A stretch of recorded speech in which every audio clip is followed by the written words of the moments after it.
आज मेरे पास पावर है, कंट्रोल है, बैंक बैलेंस है। तुम्हारे पास क्या है?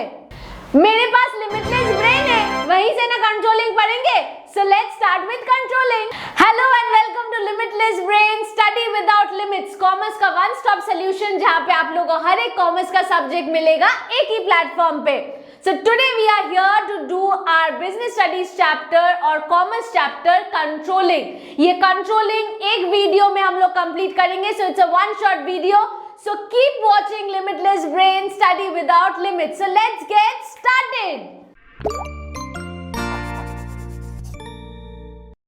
So controlling is a very important chapter from exam perspective। So let's get started with controlling, where we'll talk about what is controlling, how to go about controlling, the importance, the types, the techniques. We'll cover it in only one video.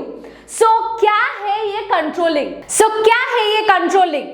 Controlling है supposedly कोई भी manager को अपने subordinate से काम करवाना है। So if the manager have to get their subordinates do the work in the proper manner, they have to see to it कि मतलब वो काम हो रहा है ठीक से। Are they properly exercising the control? Are they properly able to do the work? So when a person, that is the manager, is trying to see his subordinates whether he or she is doing the task properly or not, that is what we mean by controlling. To have an effective control, to have an effective look about whether all the activities are properly being done or not. So that is what we mean by controlling. For example, supposedly एक boss है office में, boss देख रहा है कि उसका जो सारा सबऑर्डिनेट है ये काम ठीक से कर रहा है, वो काम ठीक से कर रहा है, सारा काम ठीक से हो रहा है कि नहीं कंपनी में। तो वो देखना, वो काम कराना, वो बोलना कि ये ठीक से करना है, ऐसे करना है, वो लुक ओवर करना is what we mean by controlling. So the next that we have come is to controlling का function। क्या है controlling का function? काम क्या है controlling का? First thing, controlling is pervasive in nature. हर ऑर्गेनाइजेशन पे, हर टाइप पे, हर टाइप का काम में मेरे को क्या चाहिए? कंट्रोल होना चाहिए। सबऑर्डिनेट्स को कंट्रोल में रखना चाहिए, वो है फर्स्ट काम मैनेजर्स का। So it is pervasive in nature.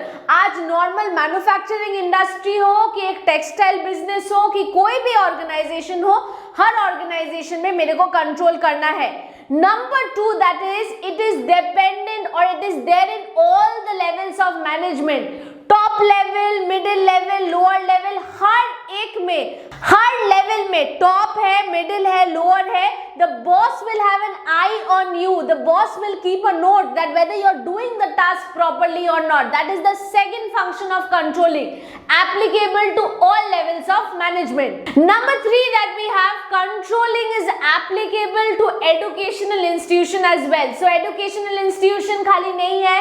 Supposedly मेरा हेड ऑफ द डिपार्टमेंट मेरे को बोलेगा कि ऐसे तुमको ये सब्जेक्ट पढ़ाना है। नाउ फॉर एग्जाम्पल मैं कोई मिलिट्री वाला काम करने लग गई। सो मेरे को मेरा जो बॉस है, he will tell me these are your duties, this is what you have to perform. So controlling is there. If you go to any industry, any kind of business, this is where you need controlling.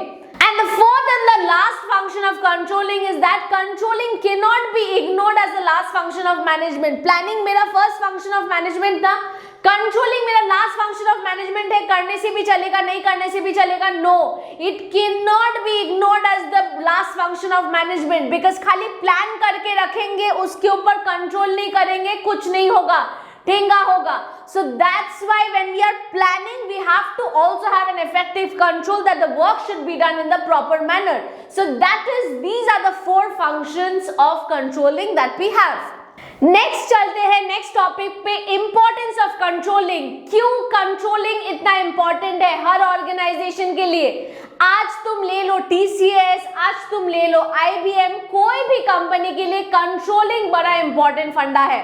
क्यों controlling important फंडा है? Number one, controlling helps you to accomplish the goals. Goals कहाँ पे set किए थे? कौन सा function of management में सेट किए थे? प्लानिंग। प्लानिंग में हम लोग एक गोल सेट किए थे ना, वो गोल को कैसे अचीव करेंगे हम लोग? फर्स्ट काम वही है कंट्रोलिंग का, importance to accomplish the goal. जो सोचे थे वो हो पा रहा है कि नहीं? Supposedly I thought of studying, I have planned for studying 7 hours in a day. Whether I am 7 hours in a day, that my mom or dad or someone will see to that. That is what controlling is. What I thought that I'll study 7 hours in a day, am I able to study 7 hours in a day? That is number one. Number two that we have, judging the accuracy of the standard. क्या है ये judging the accuracy of the standard? जो हम standard set किए थे वो accurate है कि नहीं, वो बिल्कुल सही है कि नहीं. फॉर एग्जाम्पल मेरा स्टैंडर्ड काफी ज्यादा हाई है बट मेरा कंट्रोलिंग जो है वो एकदम बेकार है. सो वो कंट्रोलिंग, वो प्रोग्राम, वो प्लानिंग, वो एक्यूरेट है कि नहीं, वो जज करते हैं हम लोग कंट्रोलिंग में, कि प्रॉपर जो स्टैंडर्ड सोचे थे वो कंट्रोल कर सकते हैं कि नहीं कंट्रोल कर सकते, वो हम लोग जज करते हैं. Number 3 that we have, making efficient use of resources. Controlling क्या देखते हैं, ये रिसोर्स प्रॉपर्ली यूज हुआ कि नहीं, वो रिसोर्स प्रॉपर्ली यूज हुआ कि नहीं. Like for example, you have got multiple highlighters, sticky notes for you studying, okay? But पढ़ाई करने के लिए तुम बड़ा हाइलाइटर लाए हो, तुम बड़ा कलरफुल पेन्स लाए हो, तुम बड़ा स्टिकी नोट्स लाए हो, बट पढ़ाई बिल्कुल नहीं कर रहे हो तुम, चलेगा क्या? नहीं. सो कंट्रोलिंग में ऑर्गेनाइजेशन क्या देखते हैं, ऑर्गेनाइजेशन देखते हैं जो सारा चीज, जो सारा रिसोर्सेज मैंने ऑर्गेनाइजेशन पे लाए हैं वो सारा प्रॉपरली यूज हो रहा है कि नहीं, making use of proper resources. Number 4 that we have, improving employee motivation. Improving employee motivation मतलब नंबर 4 में हम लोग देखते हैं कि सपोजिटली एम्प्लॉय को पता है कि ये मेरे को काम करना है, एम्प्लॉय वैसे काम करेगा. सपोजिटली एम्प्लॉय को पता ही नहीं है कि कैसे काम करना है, तो उसको नहीं पता, वो that person will be demotivated. So controlling improves the employee motivation. मतलब सपोजिटली हम लोग ऑलरेडी एम्प्लॉयज को बोल दिए कि तुम्हारा ये प्री डिटरमाइंड स्टैंडर्ड है, तुमको वही स्टैंडर्ड परफॉर्म करना पड़ेगा. तो ये मोटिवेशन है ना, मेरे को पता है कि मेरे को ये अचीव करना है. ये खत्म करने के बाद हम थोड़ा रिलैक्स कर सकते, बट ये खत्म करने के पहले हम चिल नहीं कर सकते, right? So that will have a control कि हाँ मेरे को कोई देख रहा है, सपोजिटली मेरे को एक टास्क कंप्लीट करना है आज दोपहर तक, ओके, या तो फिर आज शाम तक. फिर मेरे को ऑफिस में बड़ा नींद आ रहा है, इतना खाना वाना खा लिया कि बहुत ज्यादा नींद आ रहा है, खराटे मारने का मन कर रहा है, इतना नींद आ रहा है. सो क्या कर सकते हैं, अब कोई कंट्रोल करेगा मेरे ऊपर तो लगेगा नहीं नहीं ये काम खत्म कर लेते, बिकॉज ये तो मेरे को टारगेट फुलफिल करना है आज शाम तक या दोपहर तक, उसके बाद सो जाएंगे, उसके बाद जल्दी घर चले जाएंगे. So that is what it motivates you silently. Number 5 that we have, it ensures orders and discipline. Ensures order and discipline मतलब ये हम लोग देखते हैं कि जो जो हम लोग का प्रॉपर स्टैंडर्ड्स है, कंपनीज का रूल्स रेगुलेशंस है, सारा हम मेंटेन कर सकते हैं कि नहीं कर सकते as a company. So this is what it is ensuring order and discipline in my organisation. And the last that we have is facilitating all sorts of action. So supposedly मेरे organisation पे बहुत सारा actions होता है, like for example हम लोग को किसी को डायरेक्ट करना है, so providing direction in all action. So controlling will provide direction in certain kind of action कि ये काम ठीक से हो रहा है, वो काम ठीक से हो रहा है. किसी के ऊपर आई रखना कि सारा मेरा ऑर्गेनाइजेशन में बहुत सारा एक्टिविटीज चलता है, राइट? वो एक्टिविटीज के ऊपर एक से रखना कि नहीं तुम ये नहीं कर सकते कि तुम ये कर सकते हो. Having a say over the organization is what the last importance of controlling is. So these are the following importance of controlling. So next चलते हैं limitation of controlling पे. किस चीज का अच्छा होगा तो बुरा भी तो होगा ना. So supposedly we spoke about the functions, the importance है, क्यों जरूरत है, बट कंट्रोलिंग अगर ऑर्गेनाइजेशन पे करेंगे, कंट्रोल अगर करेंगे तो प्रॉब्लम भी हो सकता है. लिमिटेशंस क्या है कंट्रोलिंग का? For example number 1 if we talk about, it is very difficult to set up the quantitative standard. मतलब हम एक ऑर्गेनाइजेशन पे एक एम्प्लॉय को हायर किए, उसको हम एक्सपेक्ट करते हैं कि वो मेरा ये काम कर देगा, बट वो हम लोग क्वांटिटेटिव स्टैंडर्ड पे कैसे मेजर करेंगे? सपोजिटली अब आके तुम लोग को पढ़ा रहे, can you all tell me और mark me in quantitative standard की नहीं मैम ना ये 4 पॉइंट पढ़ाई है, यहाँ पे 5 पॉइंट था, मैम यहाँ पे 5 पॉइंट पढ़ाई है जहाँ पे बुक में 4 पॉइंट था. So it's very difficult to do it in a quantitative standard. So similarly, when we are expecting something from the employees, हम लोग वो quantitative standard में measures नहीं कर सकते. कंट्रोल कैसे करेंगे फिर? वो 4 घंटा का, उसको 8 घंटा काम करना था सपोजिटली ऑर्गेनाइजेशन पे, वो काम कर रहा है 4 घंटा बंदा, लेकिन वो सब काम कंप्लीट कर दे रहा है, तो हम कंट्रोल कैसे करेंगे? So to maintain that quantitative standard becomes very difficult. Number 1 limitation. Number 2 limitation that we have, it is very very difficult to control the external factors. Supposedly अगर मेरा सपोजिटली कोई पॉलिटिकल चेंजेस हुआ, कोई technological changes हुआ, like कुछ भी budget में कुछ चेंजेस हुआ, कभी भी कुछ भी चेंजेस हो रहा है, वो एक्सटर्नल फैक्टर्स है, उसको हम लोग कंट्रोल नहीं कर सकते. गवर्नमेंट कुछ रेगुलेशन ला दिया नया, तो हम अपनी ऑर्गेनाइजेशन पे उसको कैसे कंट्रोल करेंगे? नहीं कर सकते ना. So we can not control the external factors. That is the second limitation that we talk about. Number 3, resistance from employees. Employees को बड़ा ऑफेंडेड लगता है मेरे को कोई कंट्रोल करता है तो. सपोजिटली तुमको कोई बोलेगा, बाबू सुना थोड़ा ये काम कर दो ना, तुम अच्छे से वो काम कर दोगे. तुमको कोई बोलेगा कल से ये काम चुपचाप कर लेना, तुमको थोड़ा ईगो हर्ट करेगा, बोलेगा नहीं मेरे को ऐसे नहीं करना है, मेरे को वो रूड बिहेव किया मेरे साथ. सो रेजिस्टेंस फ्रॉम एम्प्लॉइज क्या बोलते हैं? सपोजिटली हमको, मेरे ऊपर कोई कंट्रोल कर रहा है, मेरे को बोल रहा है तुमको ये काम करना है, तुमको वो काम करना है, मेरे को बड़ा एटीट्यूड में हर्ट होगा. So that is when we talk about resistance from employees. Employees ये कंट्रोलिंग को अच्छे से नहीं देखते कभी कभी. And number 4 that we have is a costly affair. Small organisation के लिए अफोर्ड करना पॉसिबल नहीं है. कंट्रोलिंग मतलब तुम्हारा एक ग्रुप ऑफ मैनेजर्स रहेगा, एक टीम रहेगा जो सुपरवाइज करेगा, देखेगा. सो पूरा एक टीम है, इसमें बहुत सारा पैसा, टाइम, सब कुछ इन्वॉल्व करना पड़ता है. So this entirely becomes a very very costly affair. So you can not maintain this costly affair, so this becomes a problem. So that's why अगर ये सब के लिए मेरे ऑर्गेनाइजेशन पे कंट्रोलिंग का लिमिटेशंस क्रिएट होता है, एम्प्लॉय को बुरा लग सकता है, एक्सटर्नल फैक्टर को कंट्रोल नहीं कर सकते, कॉस्टली हो जाता है, हम लोग मार्क नहीं कर सकते as per the standards, quantitative standards, तो ये सारा हो गया मेरा limitations of controlling, problems basically of controlling. So next point पे आते हैं, relationship of planning and controlling. Planning, controlling, these are like two best friends. They cannot go out anywhere without each other. Okay? So it's like अगर ये टूट गया तो दोस्त दोस्त ना रहा, वैसे हो जाएगा. ठीक है? तो planning and controlling goes hand in hand. We have to always remember, अगर प्लानिंग चला गया, खाली प्लानिंग ऑपरेट कर रहे, खाली प्लानिंग कर रहे, बैठ के कंट्रोलिंग नहीं कर रहे, ये बेचारा प्लानर जो है बहुत डिफीटेड फील करेगा, बहुत लो फील करेगा. ये अकेले प्लानिंग का कुछ काम नहीं है, बिल्कुल सैड है. Whereas supposedly planning is not there but full control is there. Full control is there मतलब हम बड़ा एकदम कंट्रोल करने चले गए. किस बेसिस पे कंट्रोल करेंगे अगर प्लान नहीं है तो?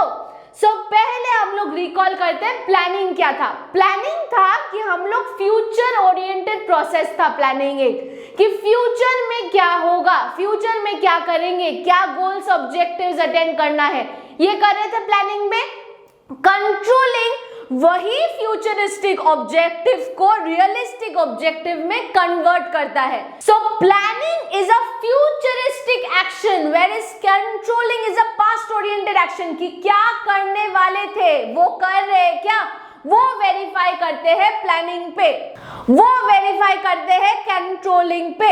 Now suppose it planning is a pervasive action. You do plan for this, you do plan for that, but you are not controlling. No one is there to look after it. तुम बड़ा plan करके रखे थे. Supposedly मेरे को restaurant में dinner करने जाना है. ओके, कोई भी अच्छा रेस्टोरेंट में डिनर करने जाना है. सो ये मेरा प्लानिंग है कि ये वीकेंड पे हम कोई अच्छा जगह पे डिनर करने जाएंगे. ठीक है, ये हम सोच के रखे हैं, ड्रेस भी सोच के रखे हैं, मेकअप भी सोच के रखे हैं. तुम लोग अपना शर्ट वर्ट, जो बॉयज है वो अपना शर्ट वर्ट भी सोच के रखे हो, सब रखे ना तुम लोग. अभी सपोजिटली अब कोई याद दिलाया अचानक on Friday, someone reminds you कि पता है ये वीकेंड में हम लोग ना डिनर करने जाने वाले थे कहीं अच्छा. तो कंट्रोलिंग मतलब कि जो प्लान करके रखे थे उसी को एक्शन में कन्वर्ट करेंगे. अगर प्लान नहीं करके रखते तो एक्शन भी नहीं होता. अगर खाली एक्शन होता तो हम लोग कहीं पे भी डिनर करने चलते, मन किया तो जाते, नहीं मन किया तो नहीं जाते. So that's why planning and controlling can not operate separately. They have to work together like two best friends work together. Supposedly you and your best friend, if if you are going to somewhere to have a good ice cream, you will always remember your best friend wants to have that ice cream, maybe same ice cream, उसको साथ लेके चलते तो कितना अच्छा लगता. So similarly, planning and controlling, when planning is a futuristic action, controlling is a past oriented action. Where we also say planning is perspective based, सोचना, perspective based. Controlling is evaluation, ठीक हो रहा है, नहीं ठीक हो रहा है, करना, काम करना, ये सोचना. प्लानिंग सोचना था, पर्सपेक्टिव था, कंट्रोलिंग इज इवैल्यूएशन बेस्ड. ये सब कीवर्ड थोड़ा याद रखना है हम लोग को. Next, planning is basically it's a thinking function, it's an intellectual process, where controlling is entirely a doing activity of how to do the work, how not to do the work. So when planning is based on certain facts, controlling becomes easier. Supposedly हम बैठ के plan कर रहे, हम एक दिन जरूर prime minister बनेंगे, उसके बाद हम खाना खा के सो गए. प्राइम मिनिस्टर बन सकते हैं क्या? नहीं, थोड़ा मेहनत तो करना पड़ेगा, right? So planning is basically when it is made with facts, so controlling is easy to operate, controlling is easy to look after. तो planning and controlling are best friend. अगर ये टूट गया, दोनों अकेले अकेले काम नहीं कर सकते, then हम लोग को वो गाना याद रखना पड़ेगा, दोस्त दोस्त ना रहा. So that's what the relation between planning and controlling is. So next that we have come to is controlling process. But controlling process करने से पहले हम क्या बोले? अभी दोस्त दोस्त ना रहा. So comment section में मेरे को बिल्कुल बताना कि तुम अपना बेस्ट फ्रेंड के साथ कहाँ पे आइसक्रीम खाने वाले हो या कहाँ पे जाने वाले हो. सो मेरे को भी नेक्स्ट टाइम एग्जाम्पल देने में दो बेस्ट फ्रेंड का इजी रहेगा. So make sure you comment what is the name of your best friend and what you want to have with him or her. So now when we come to the controlling process, अब controlling process apply करना है organisation पे, right? तो क्या करेंगे, कैसे करेंगे? पहले तो एक परफॉर्मेंस सेट करेंगे अपना, क्या क्या स्टैंडर्ड होगा, कैसे क्या काम करना होगा, वो परफॉर्मेंस सेट करना पड़ेगा. उसके बाद क्या करना पड़ेगा? उसके लास्ट स्टेप में 1 2 3 4 5 पांचों स्टेप करेंगे हम लोग स्टेप बाय स्टेप. उसके बाद स्टैंडर्ड सेट कर लिए एंड लास्ट में एक्शन परफॉर्म किए. सो ये पूरा पांचों स्टेप हम लोग करेंगे कंट्रोलिंग प्रोसेस पे. So let's start. So the first step of controlling is that we have is setting the performance standard. ये बड़ा इंपॉर्टेंट फंक्शन है. क्या करते हैं ये? इसमें हम लोग परफॉर्मेंस स्टैंडर्ड को सेट करते हैं. सपोजेटली मुझे शादी करना है विराट कोहली से, ओके? अभी नहीं कर सकते, खैर अनुष्का शर्मा आ गया, बट मेरे को करना था anyways. So supposedly if I want to set up a standard, right, a performance standard, so what I have to do? I have to set up a performance standard. Qualitative need भी जो fulfil करेगा, quantitative need भी जो fulfil करेगा.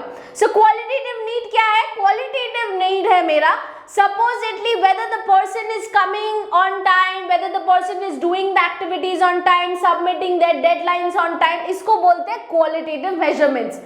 Whereas if we talk about quantitative measurements, supposedly क्या set करते हैं standard कि रेवेन्यू क्या होगा मेरा at the end of the year, profit क्या होगा, कॉस्ट कितना इनकर करेंगे, कितना प्रोडक्शन करेंगे at the end of the year. ये सब जब मेजर करते हैं इसको बोलते हैं हम लोग क्वांटिटेटिव स्टैंडर्ड. सो जब परफॉर्मेंस ऑफ द स्टैंडर्ड को सेट करते हैं हम लोग बहुत क्वांटिटेटिव और क्वालिटेटिव स्टैंडर्ड को डिटरमाइन करते हैं कि ये हो गया मेरा स्टैंडर्ड. सपोजेटली मेरे को 20,000 यूनिट्स ऑफ बॉटल्स प्रोडक्शन करना है, किसी भी हद से मेरे को 20,000 यूनिट्स ऑफ बॉटल प्रोडक्शन करना है, वो मेरा स्टैंडर्ड सेट हो गया कि 20,000 यूनिट्स ऑफ बॉटल तो प्रोडक्शन करना ही करना है, कुछ भी हो जाए. So that is what we are setting the standard of performance. Step 1. Number 2 that we have measurement of actual performance. तो अब परफॉर्मेंस एक्चुअल कैसे हो रहा है ये मेजर करना होगा. सपोजेटली हम क्या प्लान किए थे? 20,000 यूनिट्स ऑफ बॉटल प्रोड्यूस करेंगे. Now 20,000 units of bottle produce करने के लिए हम एक्चुअली कितना बॉटल प्रोड्यूस कर पा रहे हैं? सो वो बॉटल्स 20,000 प्रोड्यूस कर पा रहे कि नहीं कर पा रहे? So we measure the actual standard, actually कितना बॉटल्स प्रोड्यूस कर पा रहे. सो सपोजेटली एक्चुअली हम बस 17,000 बॉटल ही प्रोड्यूस कर पा रहे. क्यों 17,000 बॉटल्स प्रोड्यूस कर रहे हैं? कैसे मेजर करेंगे उसको?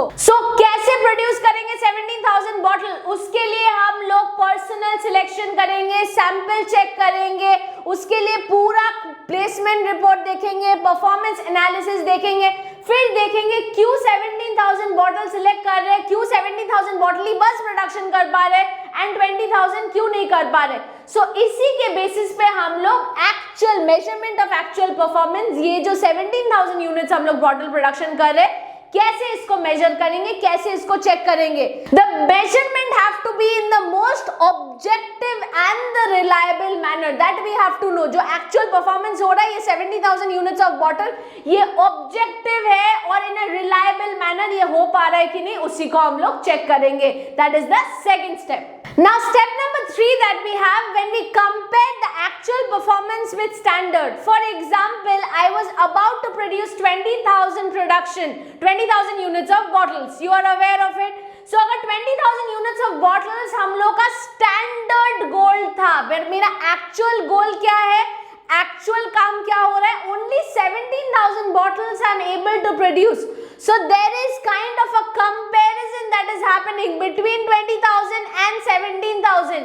ये जो डिफरेंस है, ये कंपेयर जो करे कि क्यों मेरा स्टैंडर्ड हाई था और क्यों मेरा एक्चुअल लो है, ये कंपैरिजन हम लोग क्वांटिटेटिव मेजरमेंट में कर सकते हैं। क्यों क्वांटिटेटिव मेजरमेंट में, क्वालिटेटिव मेजरमेंट में तो हम लोग नहीं कर सकते। अब फाइंड आउट करना है कौन एम्प्लॉय काम नहीं किया, कौन एम्प्लॉय काम किया, कौन एम्प्लॉय, किस एम्प्लॉय ने ज्यादा काम किया, किस एम्प्लॉय ने कम काम किया, ये पॉसिबल नहीं है बाबा मेरे लिए देखना।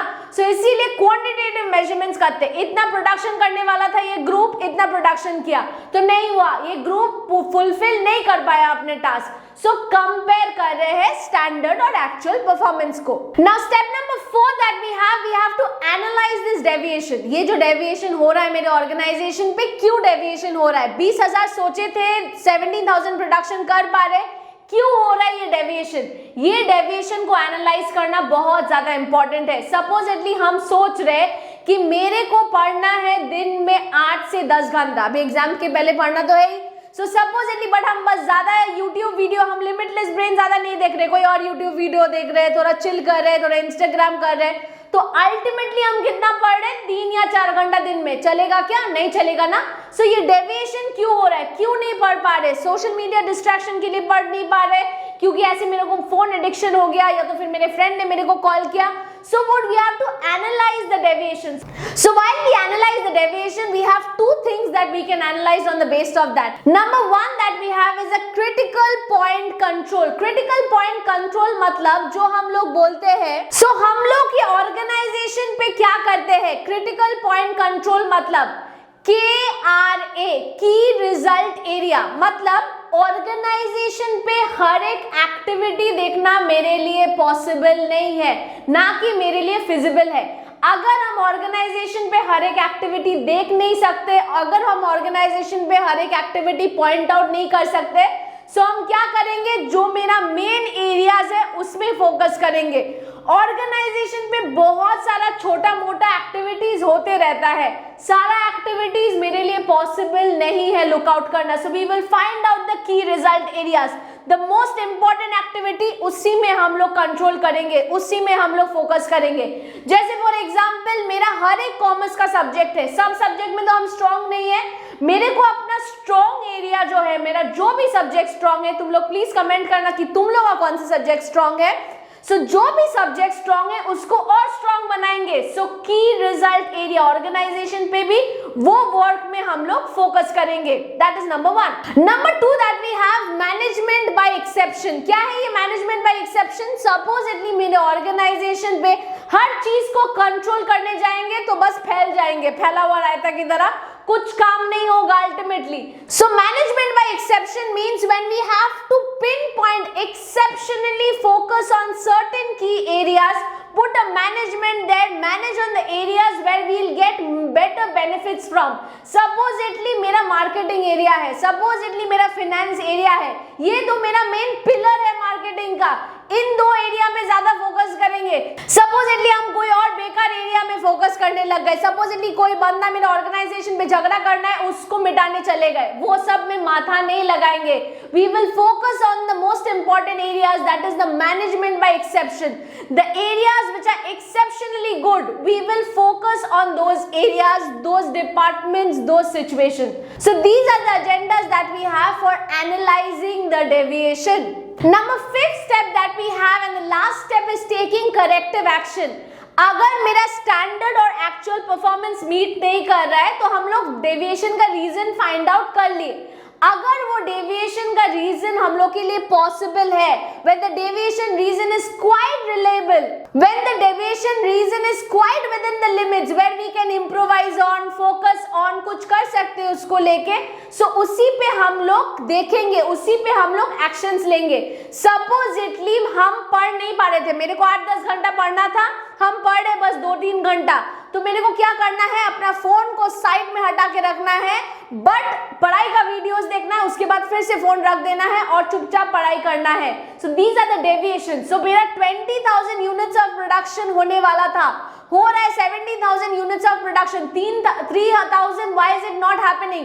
Is it because some producers are little lazy? Is it because the company is not giving effective material? वो 3,000 प्रोडक्शन क्यों नहीं हो रहा है, वो हम लोग फाइंड आउट करेंगे. अगर हम लोग एक कैपेसिटी के अंदर है, सपोजिटली वो 3,000 कितना भी चाहो वो 3,000 प्रोडक्शन कभी नहीं होगा क्योंकि वो 20,000 बियॉन्ड द लिमिट है, तो हम लोग माथा नहीं लगाएंगे. We can only take correct action if the deviation is realistic in nature. So that is when we take correct action to improvise कि हाँ ये जगह पे कंट्रोल कर सकते हैं ताकि मेरा जो स्टैंडर्ड सेट था उसी के हिसाब से मेरा एक्चुअल परफॉर्मेंस हो. So these are the 5 steps that we follow in the controlling process. So we have come to the techniques of managerial control. Number 1 that we have is traditional technique. Traditional technique matlab the technique of management which is used by the managers of the organization since a very long period of time. It is almost going to be obsolete in very small period of time. So managers have been using this technique for a very long period of time. तो ये कैसे technique use करते हैं इसमें हम लोग इसमें बहुत ज्यादा तरीके से का टेक्निक यूज करते हैं. लाइक पर्सनल ऑब्जेक्टिव्स, किसी को छानबीन करना किसी के ऊपर, break even analysis, statistical report, ये सब बेसिस पे चेक कर दे कि काम हो रहा है ऑर्गेनाइजेशन पे कि काम नहीं हो रहा है ऑर्गेनाइजेशन पे. So that is what we mean by traditional technique. The next that we have number 2 is the modern technique which is adopting in the organisation slowly and steadily. Managements are accepting this new technique and they are finding out most logical and reasonable method to find out how to do controlling on the subordinates. तो ये क्या technique है, यहाँ पे हम लोग बहुत statistical technique भी यूज कर सकते हैं. फॉर एग्जांपल बहुत स्टैटिस्टिकल टेक्निक भी यूज कर सकते हैं. For example ratio analysis, PERT CPM, responsibility accounting. यहाँ पे मेरे को एग्जैक्टली पता चलेगा these are the particular reasons why the management should go for this particular technique of controlling. That is the 2 type of techniques that we have for controlling. So in traditional technique number 1 that we have is a personal observation. Personal observation matlab managers is keeping an eye on you whether you are doing the performance properly or not. So what do the employees feel? The employees will also feel a little scared and skeptical. मतलब वो ठीक से perform कर रहा है, मेरे managers मेरे को देख रहा है, मैनेजर्स देख लेगा, नहीं चीटिंग नहीं करेंगे, मैनेजर्स देख लेगा, अभी ऑफ नहीं लेंगे. So personal observation control is a form of observation where the managers keep an eye on you directly कि ऐसे कंट्रोलिंग हो रहा है, ठीक से काम करो, मत करना ये वो. So these are personal observation. Number 2 that we have is a statistical report. When we make charts, bars, diagrams, graph, तो इससे क्या होगा, चार्ट बार डायग्राम ग्राफ से हम लोग को पता चलेगा कि लास्ट ईयर ये एम्प्लॉय का परफॉर्मेंस कैसा था, 50%, 60%, 70%. नेक्स्ट ईयर ये एम्प्लॉय का परफॉर्मेंस बेटर हुआ कि कम हुआ, वो बार चार्ट में देखेंगे. सो मैनेजर्स बेटर कंक्लूड कर सकता है. So these are the different traditional techniques. Break even analysis is the third point. In break even analysis we try to find out an inter relationship. किन 30 चीज का inter relationship, cost, volume and profit. तो इन तीनों चीज का cost, volume, profit, इन तीनों चीज का इंटर रिलेशनशिप हम लोग ब्रेक इवन एनालिसिस में करते हैं. ब्रेक इवन एनालिसिस में क्या देखते हैं, ये जो कंट्रोलिंग टेक्निक्स है, is it giving me profit, is it giving me losses. So if the sales volume is not making any profit, neither making any losses, that is what we mean by break even point. Number 4 that we have is budgetary control. Budgetary control का क्या मतलब है, supposedly we have a planned objective. Is the work happening, is the actual objective meeting with the planned objective?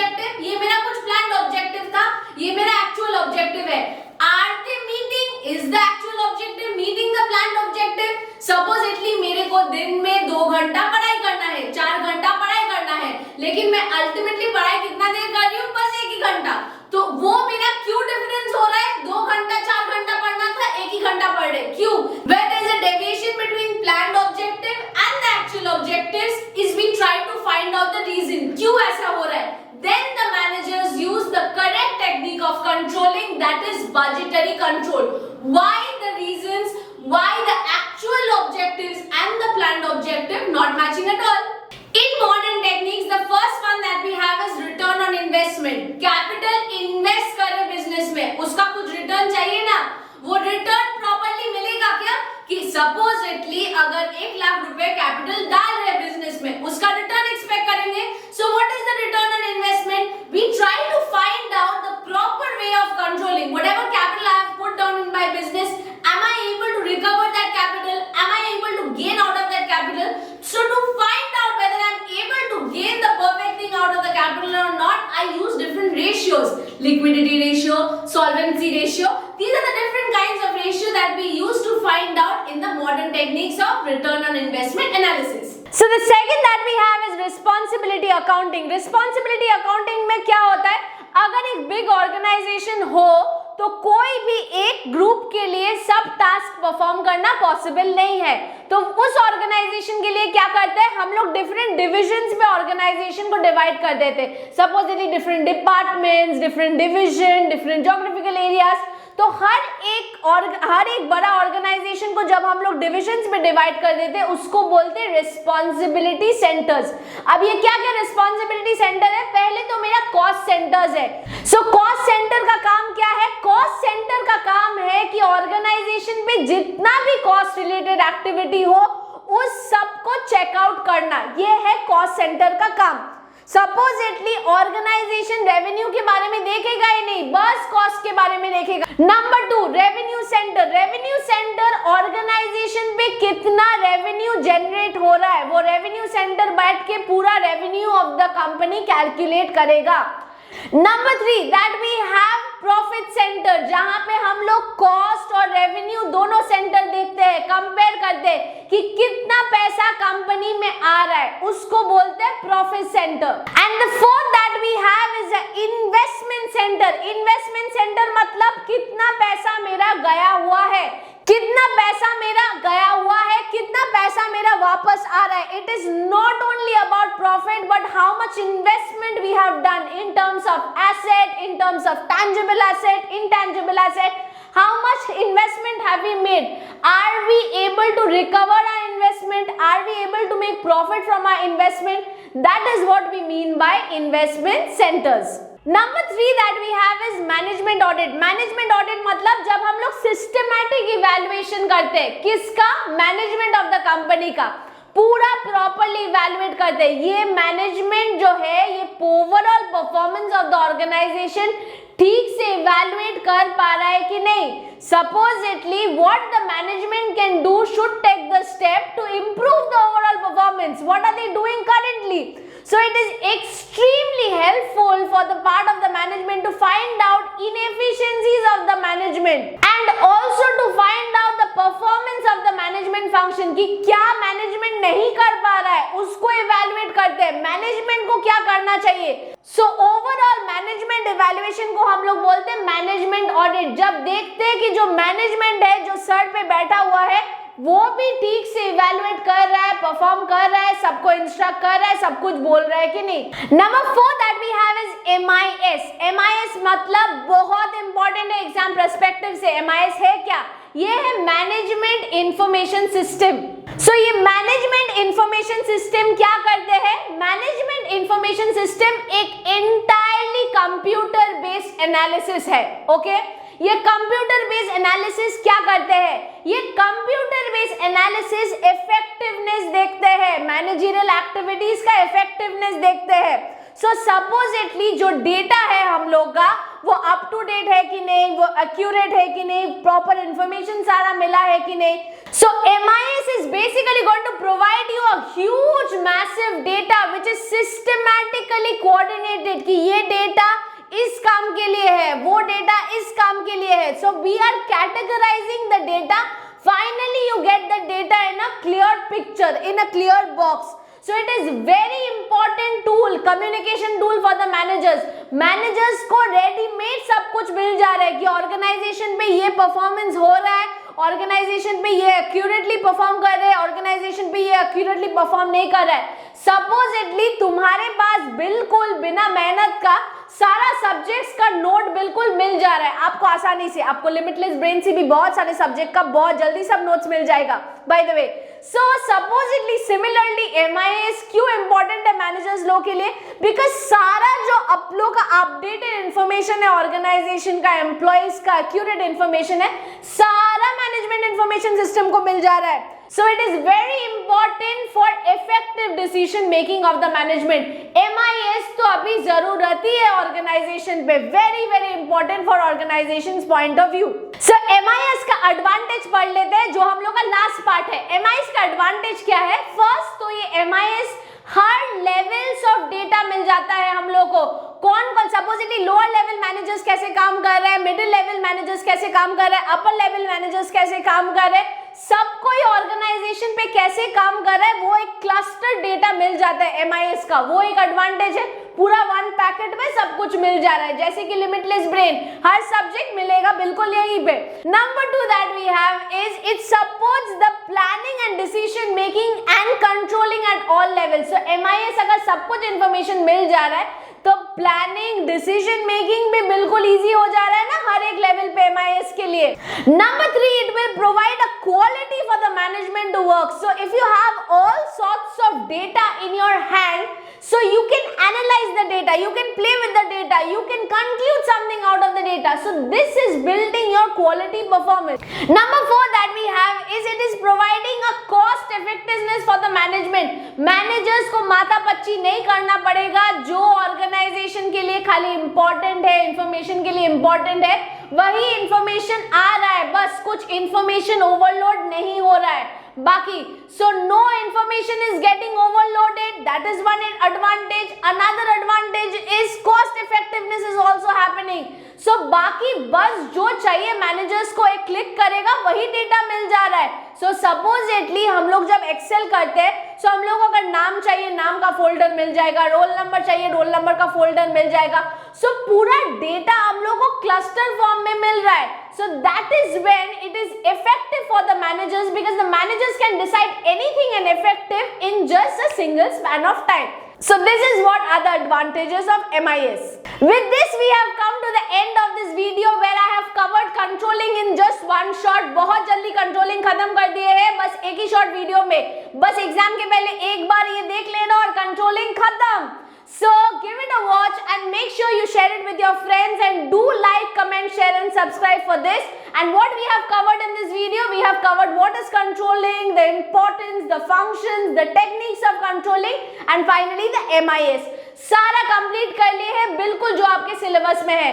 So please guys do like, share, subscribe and comment to Limitless Brain and do share it with your friends and do comment in the section below कि कैसा लगा ये video. Thank you for watching Limitless Brain. Thank you for watching me and bearing with me. Bye guys.